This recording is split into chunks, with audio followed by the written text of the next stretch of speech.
This is Bangladesh, which has emerged as one of Asia's most remarkable and unexpected success stories in recent years. In colonial times, the eastern half of Bengal was one of the poorest parts of British India. However, in the 18th century, before the British Raj, it stood as the richest region in India. Bengal operated as a centre for the worldwide muslin, silk and pearl trades. It exported saltpeter to Europe, sold opium in Indonesia, sent raw silk to Japan and the Netherlands, and manufactured cotton and silk textiles for global export. Real wages and living standards in 18th century Bengal were comparable to Britain, which, in turn, had the highest living standards in Europe. After phases of economic exploitation in India, gaining independence and experiencing partition in 1947, East Bengal, or East Pakistan, became one of the poorest countries in the Indian subcontinent. After declaring itself an independent country, Bangladesh in 1971 became even poorer as the rump of Pakistan fought a savage war to retain it, destroying a significant share of its few assets and killing many of its best and brightest. Following its independence from Pakistan, a new nation, Bangladesh, was born, but expectations couldn't have been lower. The country was promptly dismissed as an international basket case by Uriel Alexis Johnson, the US Undersecretary of State for Political Affairs at the time. Secretary of State Henry Kissinger agreed. Few could have predicted how the tables would turn. Over the intervening period, the country's income per person has surpassed both Pakistan's and India's at current prices, but in terms of purchasing power parity, India is still ahead. Before the pandemic, economic growth exceeded 7%, outpacing not just Pakistan and India, but even China. Bangladeshis are not just wealthier, but also healthier and better educated. Some 98% of Bangladeshi children finish primary school, compared with less than a third in the 1980s. Literacy has soared, and infant mortality has plunged. Life expectancy in 2021 was 72 years, a gain of over 16 years since 1990. The country's Human Development Index, HDI ranking, is now 129th out of a total of 189 countries, still relatively low but better than both Pakistan and India. Bangladesh achieved remarkable economic transformation in just 52 years of independence. The World Bank now classifies it as a lower middle income economy deserving praise and capable of offering important lessons for today's low-income countries. But is the praise entirely justified? Is its economy sustainable? Can Bangladesh now serve as a model for other countries, perhaps providing an alternative to the long-standing East Asian export-led growth paradigm? On August 15, 1947, the great symbol of the British Empire came down for the last time, to be replaced by the banner of the new Indian government. The partition of India created two dominions to separate Muslim and non-Muslim populations: India and West and East Pakistan, which included modern-day Bangladesh. For over 2 decades, the majority Bengali population in East Pakistan was ruled by a central government based in West Pakistan, which spent the majority of capital on its own development. The Bengali grievance was that Bengal was being deprived of its legitimate share in economic resources. Devastating as the War of Independence was, in some ways, it set Bangladesh on the path to success. Many expatriates came home to help their new country recover. Charities like BRAC had a particularly significant impact because they targeted women. By the 1990s, it was running 64,000 schools, not only educating girls, but also employing women to teach in them. There are now more girls in high school than boys, another difference from India and Pakistan. BRAC and other organizations also popularized microcredit, turning millions of rural women into entrepreneurs and maintaining basic social spending. On the jammed streets of Dhaka, bicycle rickshaws jostle for position with cars and trucks. In the world's most densely populated country, to survive, you have to find your niche. And in the global economy, Bangladesh has found its niche in exporting ready-made garments. Bangladesh's growth stems, in large part, from its success as an exporter of garments. Today, Bangladesh is one of the world's largest garment exporters, with the RMG, ready-made garment sector, accounting for 85% of the country's exports and contributing 9% to GDP. The sector supplies clothing to top brands worldwide. and the majority of the 4.4 million workers in this industry are women, 60 to 70%, an immensely empowering phenomenon in a country where other job opportunities are scarce. About 80% of Bangladesh's foreign exchange is generated by the sector. Additionally, approximately 10 million Bangladeshis working overseas send back $15 billion annually as remittances, constituting another substantial part of the national income. In 2021, Bangladesh's foreign exchange reserves reached an all-time high of $48 billion. The principal driver of growth is investment, which has risen from 24% of GDP in 2000 to 32% in 2022. Significantly higher than Pakistan's 13%. Very little is derived from productivity, remaining below 1% per annum since 2000.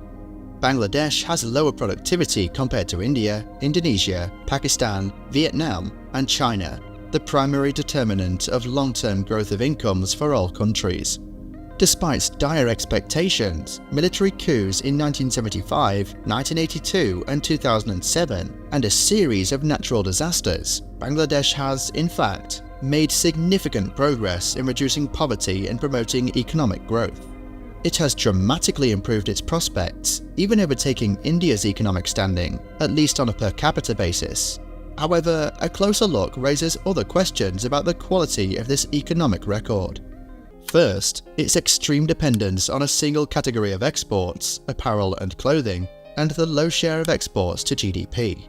While a country like South Korea managed to diversify away from resource-based products, garments and footwear within a matter of 15 to 20 years starting in 1963, and emerged stronger as an exporter of complex products including steel, machinery, chemicals, transport equipment, and consumer electronics, Bangladesh remains focused on a narrow range of relatively low-value garments more than 40 years after the industry took root in 1977 to 1982.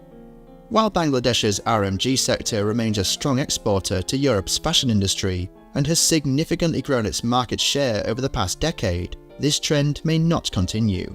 The new preferential trade agreement between the European Union (EU) and Vietnam could well lead to apparel exports from Vietnam outperforming Bangladesh's.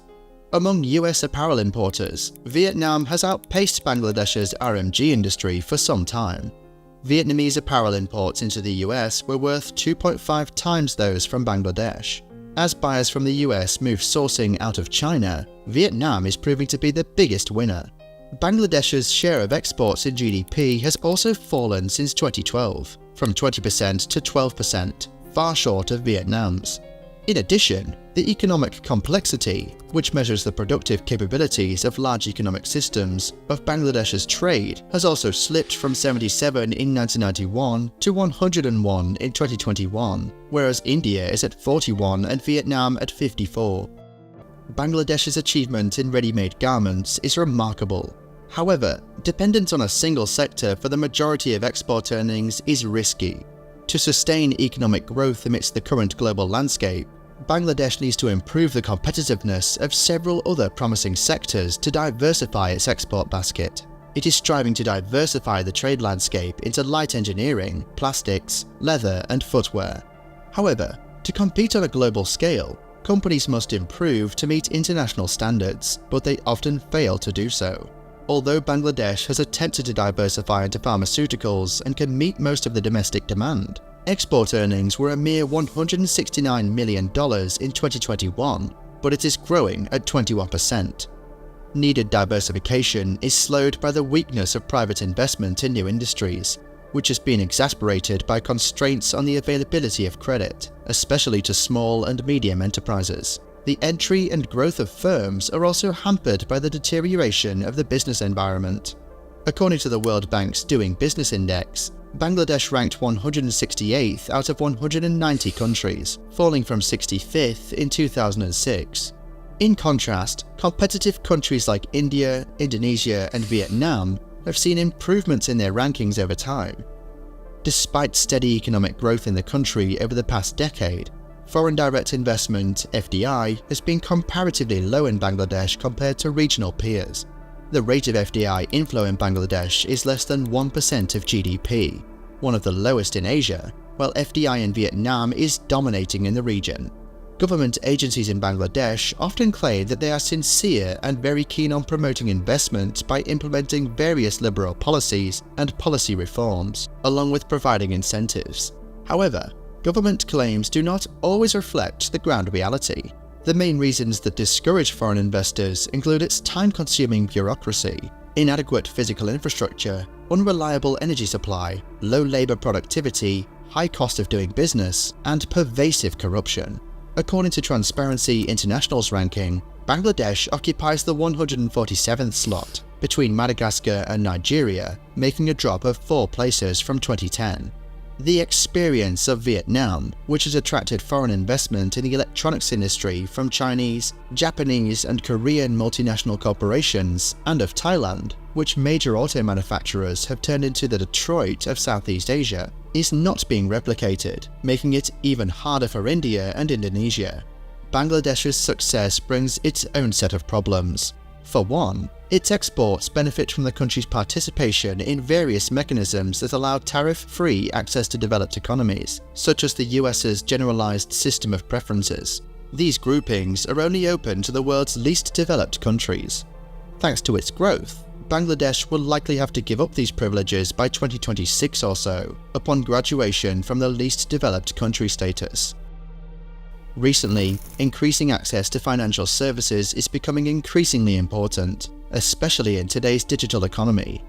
Bangladesh has been a pioneer in financial inclusion.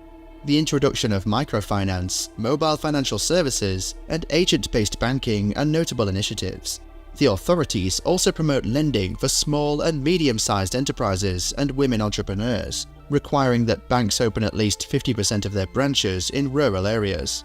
These efforts have improved the ratio of bank deposit accounts in the adult population and credit provided to small and medium-sized enterprises run by women. They have also helped boost the number of women entrepreneurs and the number of active mobile money accounts. The forthcoming National Financial Inclusion Strategy will carry forth this momentum. However, to keep this momentum going, Bangladesh will need to boost productive investment by addressing infrastructure bottlenecks and strengthening the banking sector. Bangladesh's success story raises a question. If Bangladesh's social achievements have been greater than its economic ones, does that mean economic growth is pointless? No, but Bangladesh shows that we do not need to wait for extensive growth. However, it might have been done better had its economy grown faster.